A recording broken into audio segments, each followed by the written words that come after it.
Hi, and thanks for logging on to the Daily Dvar. And here's a brand new Halacha for you, and it's for Monday, the 16th day of June. Here we go. Today's Halacha is about swimming on Shabbos. The short version of this law is that, nope, you're not allowed.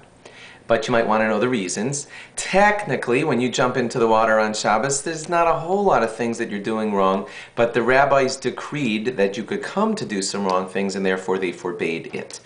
Reason number one, it used to be that people often in old-fashioned times would often swim with some form of life preserver along with them.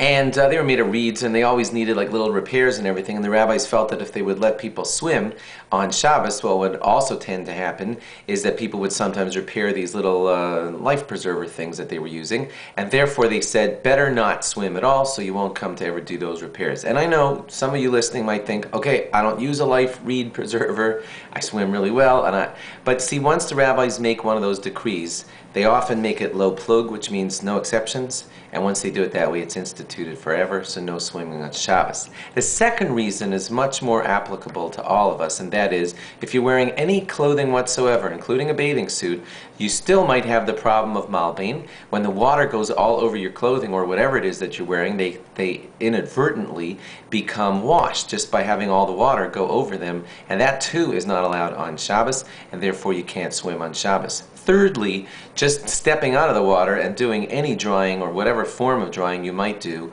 will possibly also come to cause water to be squeezed out of the garments or the towel, and that too is not allowed on Shabbos. So bottom line, no swimming. Now there are men who have the custom to go to the mikveh on Shabbos mornings before davening, and they should follow what that's allowed, but they should follow whatever guidelines they need to follow to make sure that there's no improper squeezing out of the towel. You're not allowed to squeeze liquid out of a solid item on Shabbos, so please be very careful of that. Ladies too can go to a mikveh on a Friday night, but they too have to watch for all the guidelines as to not breaking any of these laws while going to the mikveh on Shabbos. Thanks for logging on. Log on again tomorrow for more. Bye-bye.